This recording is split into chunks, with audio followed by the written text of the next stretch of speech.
আসসালামু আলাইকুম ওয়া রাহমাতুল্লাহ। অভিশপ্ত ইহুদি জাতি,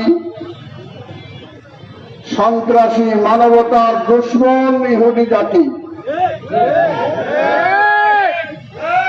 আল্লাহর কোরআন ঘোষিত মুসলমানদের দুশ্মন ইহুদি জাতি।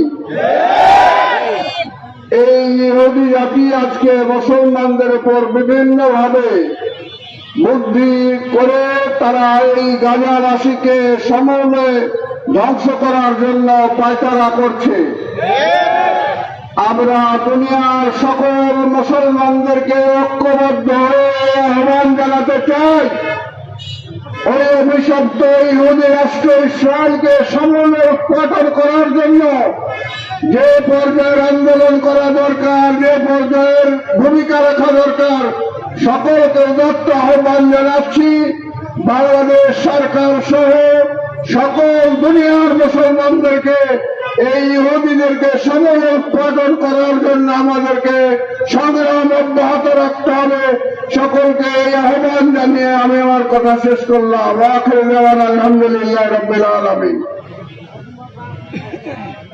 সংগ্রামী চামাইনা উপজেলাবাসী, এই পর্যায়ে সভাপতির বক্তব্য রাখছেন বাংলাদেশ জামাত ইসলামী কেন্দ্রীয় মজলিস সুরার অন্যতম সদস্য, চাঁপাইনবাবগঞ্জ জেলার বিপ্লবী আমির জনাব মাওলানা আবুজার গিফারি।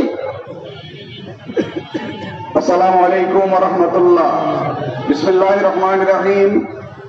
সম্মানিত চাঁপাইনবাবগঞ্জবাসী, আপনারা লক্ষ্য করেছেন এই বর্বর ইসরায়েলিরা এই 17 মাসের মধ্যে 50,000 লোককে খুন করেছে, 1.25 লাখ লোককে আহত করেছে, 2,80,000 পরিবারকে বাস্তুহারা করেছে এবং গাজা এলাকাকে বধ্যভূমিতে পরিণত করেছে।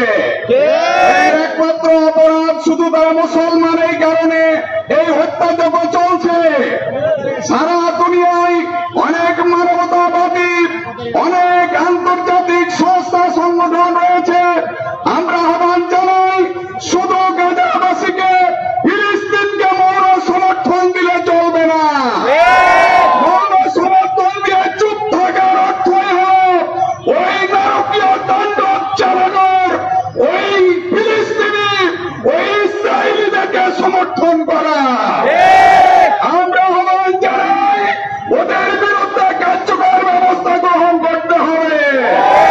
আজকে কর্মসূচি পালন করা হলো, যদি কেন পানি না যায় কঠোর কর্মসূচি পালন করা হবে ইনশাআল্লাহ। এখন আমি আহ্বান জানাচ্ছি, শান্তিপূর্ণভাবে সুষ্ঠু মিছিল এখনই শুরু হবে। নেতৃবৃন্দ সামনে গেলেই মিছিল শুরু হবে।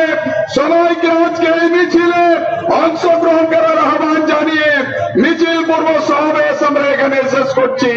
আসসালামু আলাইকুম ওয়া রাহমাতুল্লাহ।